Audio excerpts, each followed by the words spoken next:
오늘은 성령 강림 후 8번째 주일입니다. 사회적 거리두기가 수도권은 4단계 최고의 단계입니다.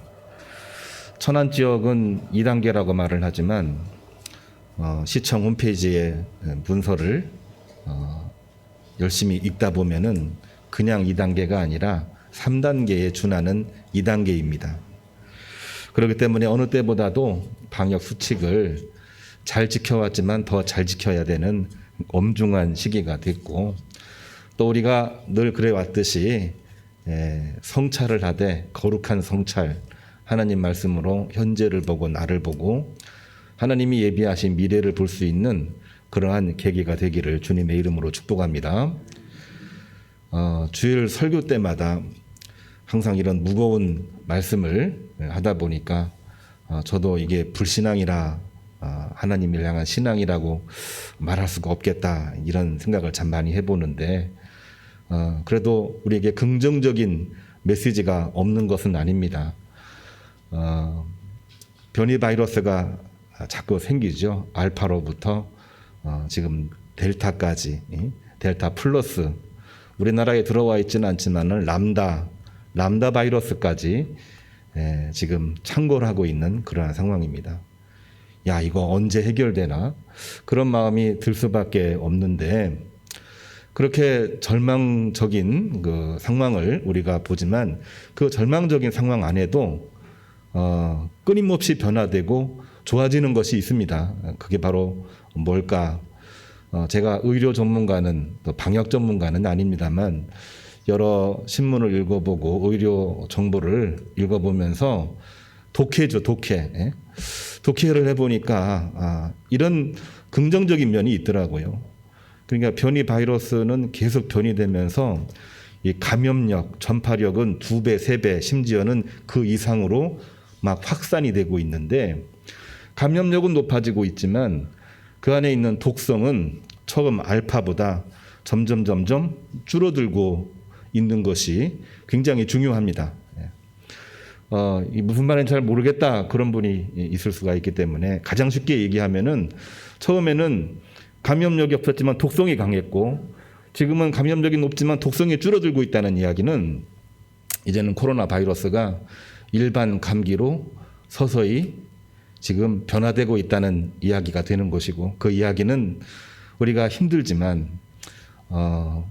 백신도 맞고 몸도 적응을 하면서 이제는 바이러스를 이길 때가 가까워오고 있다.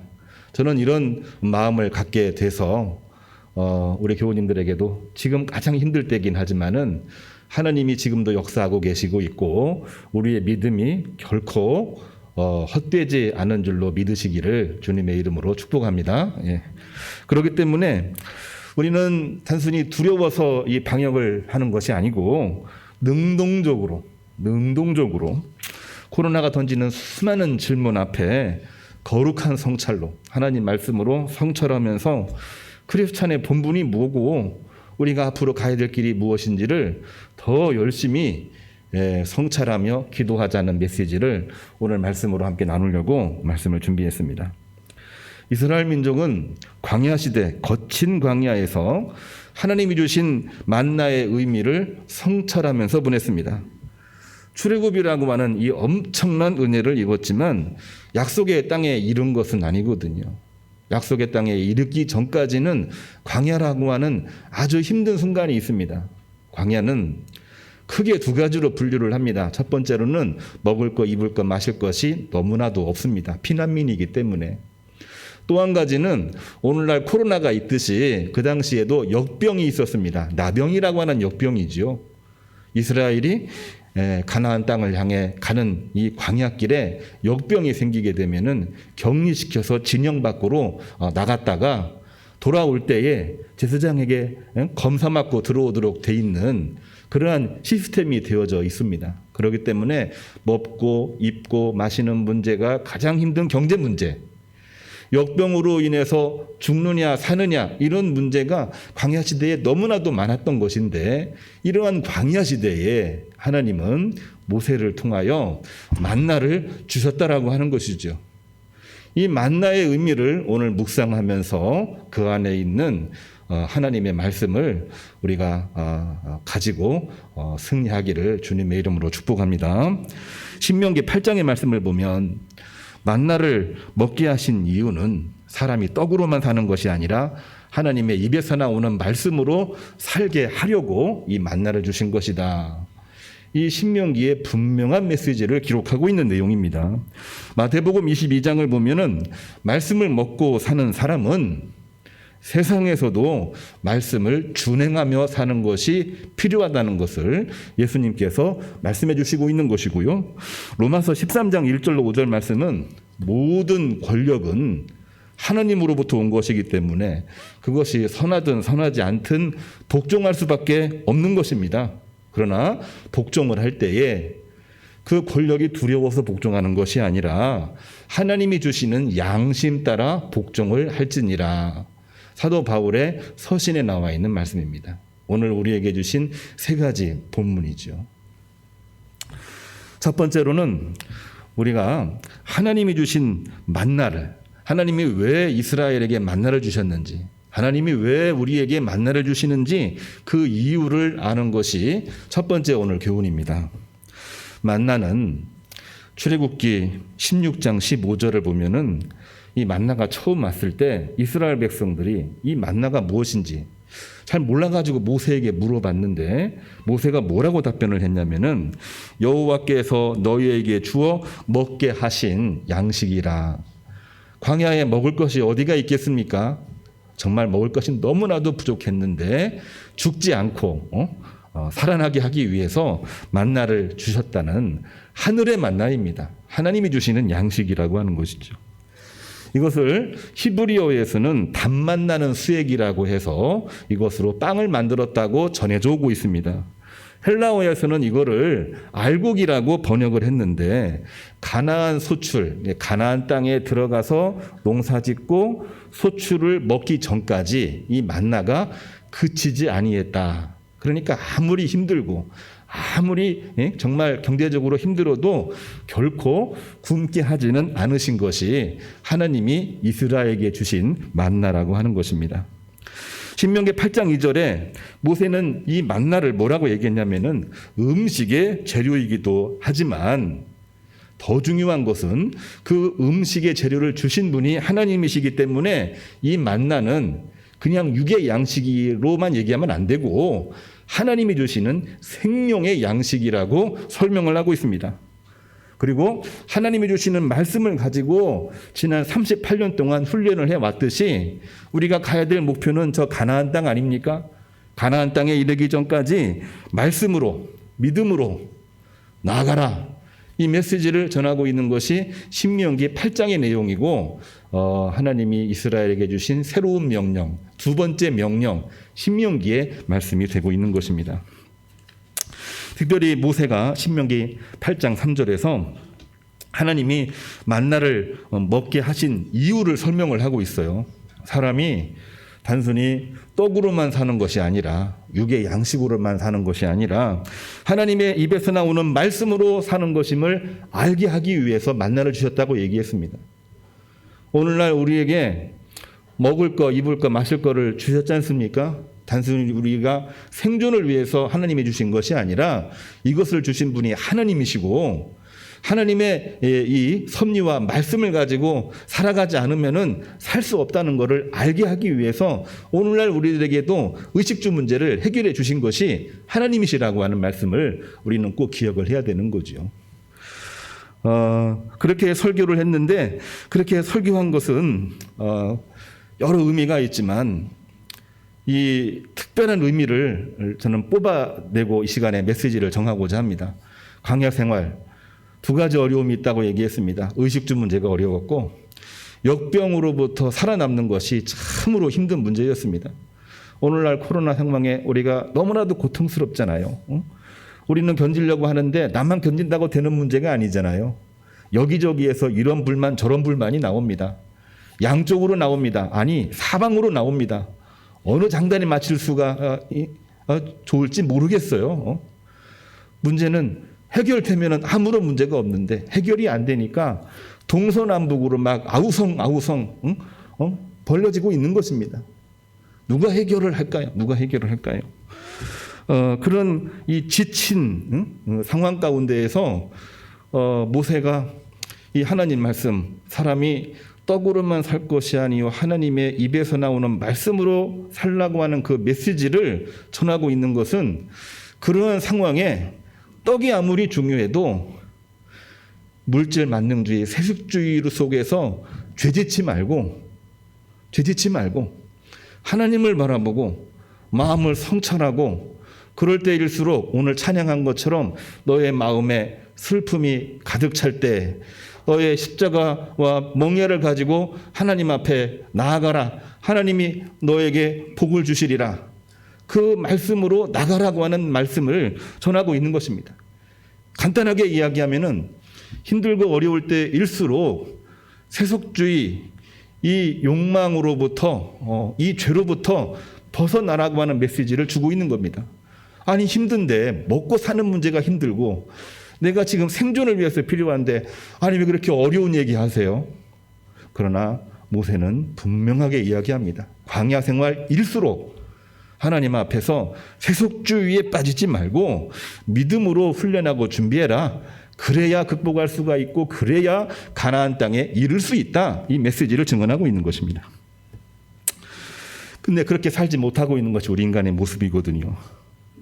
실제로 마태복음 22장 17절을 보면 하나님을 율법적으로 잘 믿었다고 하는 바리새인들이 정말 겉모양으로는 정말 경건한데 내용적으로 보게 되면 상당히 세속주의에 빠져 있는 그러한 질문을 하고 있는 것을 보게 됩니다. 바리새인이 예수님에게 질문을 하고 있죠. 오늘 본문으로 읽은 말씀입니다. 가이사에게 세금 바치는 것이 옳으냐 옳지 않으냐, 이런 질문을 해요. 사람은 궁금증이 있으면 질문을 할 수 있습니다. 또 질문을 해야 답변을 통해서 대화가 되기 때문에 질문은 중요한 것입니다. 그렇지만 그 질문 속에서 무엇을 얻어내려고 하는지가 더 중요하거든요. 이 질문은 유계와 양식에 관한 그러한 문제입니다. 권력의 문제이기도 하고 이권의 문제이기도 하고 정적을 생각을 하고 공격하려고 한 말씀이거든요. 16절을 보면은 이 바리새인이 하는 말이 나와 있는데, 당신은 참되시고 진리의 도를 가르치시며 꺼리낌이 없으시며 사람을 외모로 보시지 않는 그러한 분이신 줄로 알고 있습니다. 나름대로는 모양 있게 예수님을 묘사하면서 질문을 하고 있는데요. 내용적으로 보게 되면은 예수님을 정치적인 패권 갈등 속으로 몰아넣어서 말의 실수를 유도해가지고 예수님을 제거하려고 하는 바리새인의 세속주의 탐욕이 그 안에 들어있는 것이죠. 18절을 보면은 주님이 그들의 악함을 보시고 이미 다 아셨다는 얘기입니다. 외식하는 자들아 어찌하여 시험하느냐, 가이사의 것은 가이사에게 하나님의 것은 하나님께 바치라. 주님은 단호하게 말씀을 하십니다. 우리가 성경 말씀을 보면 사도 바울은 말씀을 할 때마다 항상 양면으로 이야기해요. 양면이 있다. 우리가 주님을, 하나님을 잘 섬겨야 된다. 그렇게 가는데요. 주님은 그렇지 않습니다. 주님은 항상 단호하게 말씀을 하고 계십니다. 가이사의 것이 있느냐? 가이사에게 바치라. 하나님의 것이 있느냐? 하나님에게 바치라. 바리새인들은 가이사에게 바치라고 하면은 민족의 반역자로 꼬투리 잡아서 예수님을 코너에 몰아넣으려고 했고요. 바치지 말라고 하면은 로마 조세법 위반으로 고발하려고 했던 것이 이 바리새인들의 꼼수였습니다. 오늘날 많이 쓰는 꼼수. 그러나 주님은 하나님을 사랑하고 이웃을 내 몸처럼 사랑하라고 하는 계명처럼 적어도 하나님의 백성이라고 한다면은 세상에서 성도의 본분을 다하는 것이 중요하다. 그 메시지를 전하고 있는 것입니다. 사회적으로 이념이 달라서, 생각이 달라서 사분오열되어 있는 그러한 가운데 말 한마디만 실수해 보십시오. 여기저기에서 막 달려드는데 그러한 질문을 바리새인이 지금 하고 있는 거예요. 그 질문 앞에 예수님은 흔들림 없이 단호하게 이야기를 하고 있습니다. 하나님의 것은 하나님에게, 가이사의 것은 가이사에게. 이 말이 어렵게 생각이 되면은, 쉽게 얘기를 하면은, 하나님을 믿는 백성들은 세상에서도 그 의무를 다하며 하나님의 백성으로서의 본분을 지키는 것이 더 중요하다는 메시지를 하고 있는 것입니다.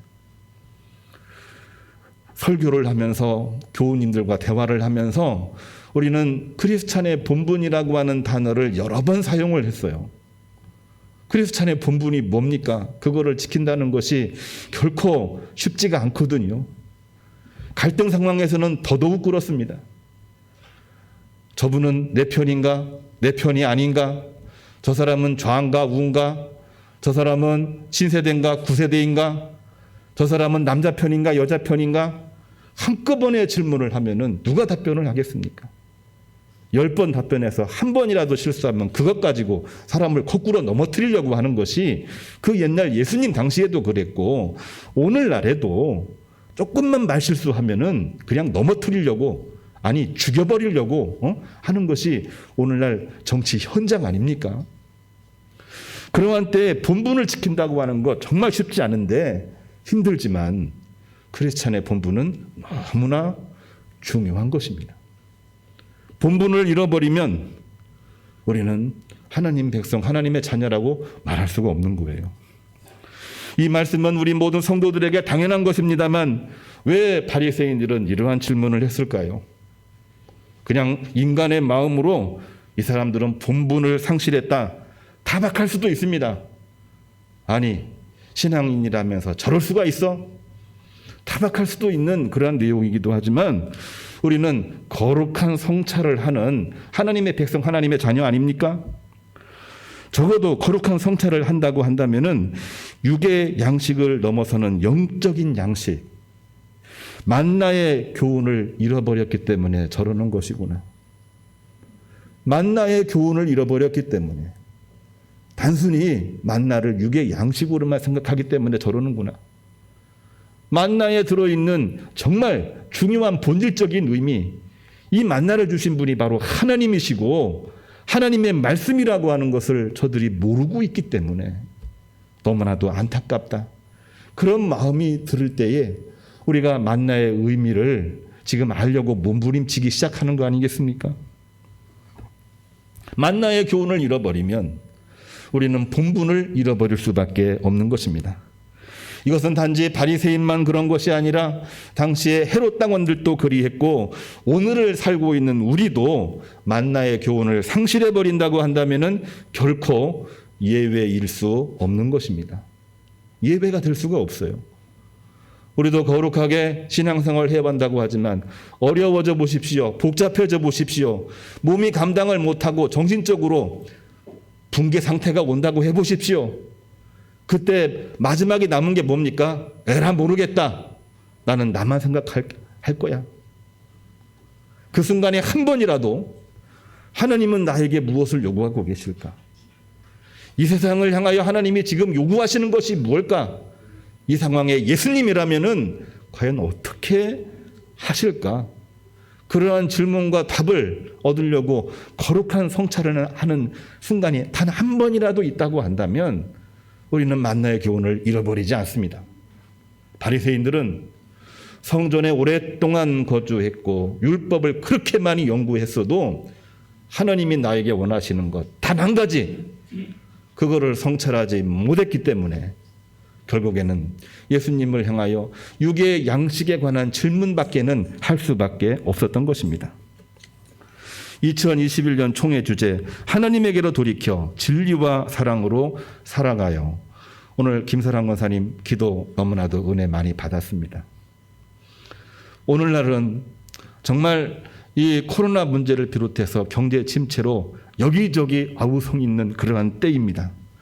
그러한 때 육의 양식도 중요하지만 육의 양식보다 훨씬 더 중요한 것, 이 모든 것을 주신 하나님과 하나님의 말씀으로 돌아가는 것이 성경이 우리에게 요구하고 있는 바고 하나님이 우리에게 요구하고 있는 바입니다.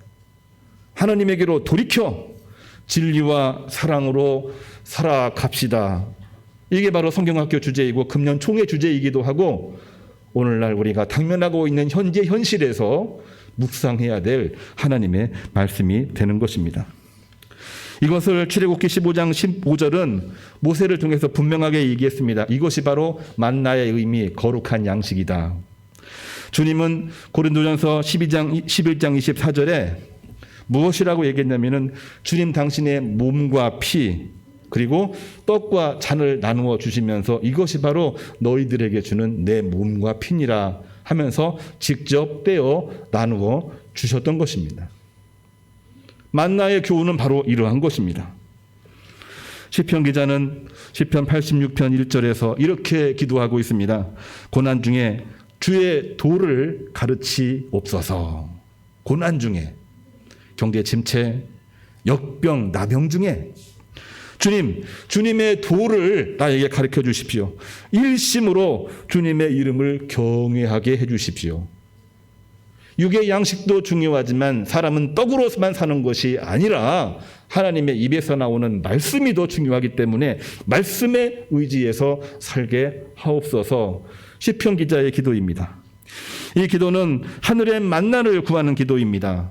하늘의 만나를 구하심으로 형통의 은총이 우리 교원님들 가정, 일터, 직장, 사업체 위에, 현재 위에, 미래 위에 함께 하시기를 주님의 이름으로 축복합니다. 두 번째로는 모든 권세 앞에 양심 따라 순종해야 합니다. 로마서 13장 1절 말씀은 모든 권세는 하나님에게서 나온 것이기 때문에 복종하되 진노가 두려워서가 아니라 양심 따라 복종하라. 이렇게 말씀에 기록이 되어져 있습니다. 여기서 양심이라고 하는 단어, 양심이 뭘까요? 우리가 많이 쓰는 단어인데 사람에게 가지고 있는 선한 본성이죠. 우리가 일반적으로 얘기하는 양심이 바로 그런 것입니다.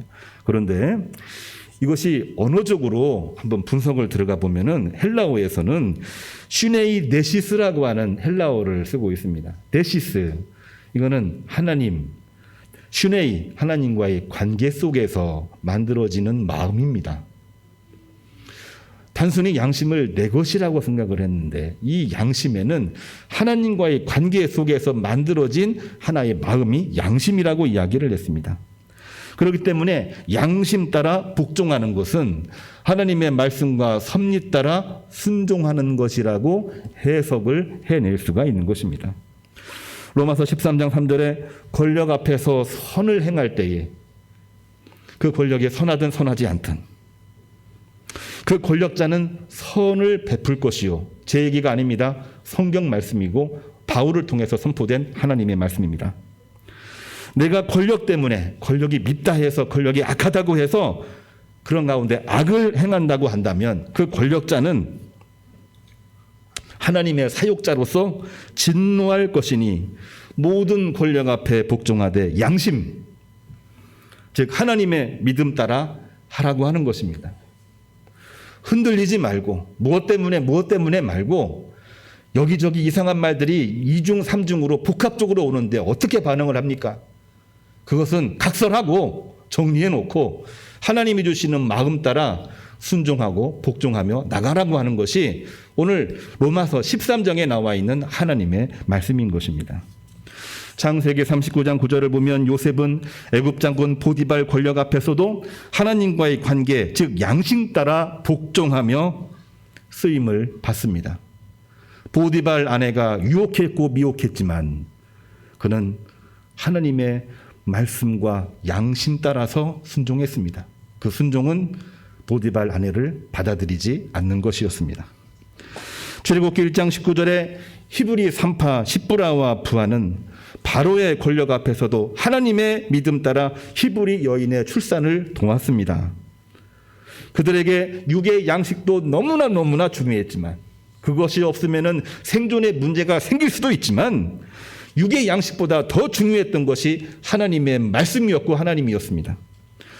로마 이 바로의 권력이 폭압적이었지만 하나님이 주신 양심 따라 복종을 했기 때문에 바로 왕도 보디발도 하나님은 하나님의 사역자로 사용하시면서 요셉에게 또 그들에게 선을 베풀었다라고 성경은 기록을 하고 있는 것입니다. 제 얘기가 아니고 성경 말씀인 것입니다.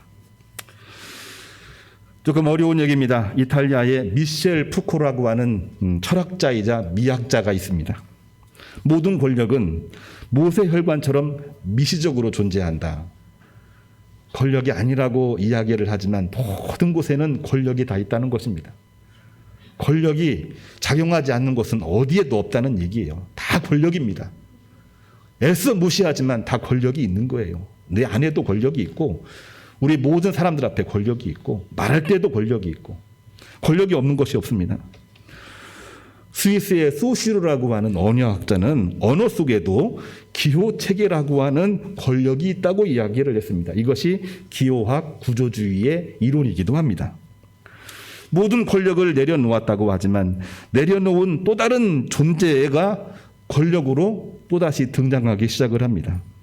그렇기 때문에 우리가 흔히 말하는 것처럼 지나친 겸손은 지독한 교만이 되고 있기도 하는 것입니다. 우리의 교만을 가리기 위해서 겸손함으로 포장을 하는 거죠. 위선이라고 하는 말이 그 안에 들어있는 것이고 정반대로 위악도 존재하게 되는 것입니다. 내려놓았지만 또다시 내려놓아야 하는 것이 권력인 것이죠. 그렇기 때문에 우리 인간의 생각으로는 그 문제를 해결할 수 있다고 말을 하지만은 해결할 수도 없고 해결한다고 해도 문제는 남아있을 수밖에 없는 것입니다. 이것이 바로 인간의 유한성입니다. 나는 다 내려놓았다. 하지만 한 번 더 보시길 바랍니다. 내려놓지 못하는 게 있어요. 저도 그렇습니다. 나는 이제 믿음으로 살려고 한다. 아직까지 죄된 것을 버리지 못한 거 없다고 생각하실까요? 있습니다. 사람이기 때문에 그럴 수밖에 없는 거죠. 성도 여러분, 진정한 겸손은 주님을 내 마음속에 진정으로 진심으로 모시지 아니하면은 불가능한 것입니다. 그렇게 하지 않으면은 우리는 우리 자신을 이겨낼 수가 없고 우리 자신을 이겨내지 못하면 이 세상의 그 어떤 문제도 해결할 수가 없는 것입니다. 주님을 내 마음에 모실 때 모든 권력 앞에서 양심 따라 복종할 수가 있는 것입니다. 다시 한번 이야기합니다. 주님을 내 마음에 모실 수 있을 때에 우리는 하나님이 주시는 양심 따라 순종할 수가 있는 것입니다.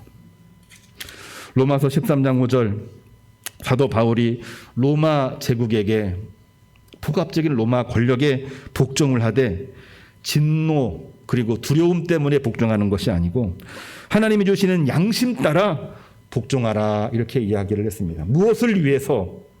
하나님의 말씀과 하나님의 섭리와 하나님의 구원하심을 위하여. 사도 바울은 로마 제국에게도 복종할 수 있어야 된다. 다만 두려워서가 아니라 하나님이 주시는 양심 따라 복종하며 살아가는 것이라고 말해주고 있는 것입니다. 그 말씀은 또한 만나를 주신 의미이기도 합니다. 사람은 떡이 아니라 말씀으로 살아야 한다는 말씀이요, 하나님 말씀에 붙들리지 아니하면 승리할 수 없다는 말씀으로 우리는 꼭 간직해야 될 것입니다. 성도 여러분, 코로나 경제 침체 속에서 하나님이 만나를 먹게 하신 이유를 기억하시기를 바랍니다. 만나를 먹게 하셨어요. 단순히 입으로 먹으라는 얘기가 아닙니다. 그 이야기는 우리의 마음으로 주님의 말씀을 먹으라는 얘기입니다. 거룩한 성찰을 하라는 얘기입니다.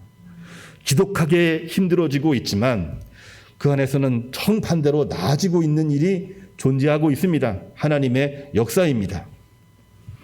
아무리 복잡하고 아무리 바빠도 우리가 이러할 때에 기도하는 데 멈추면 안 되고요. 주일 절대로 빠지면 안 됩니다. 봉사할 일도 우리가 봉사해야 됩니다. 방역도 잘 해야 되고 백신 주사도 맞고 또한 모든 것을 다 잘 지키면서도 하나님에 대한 믿음을 우리가 갖지 아니하면은 아무것도 할 수가 없습니다.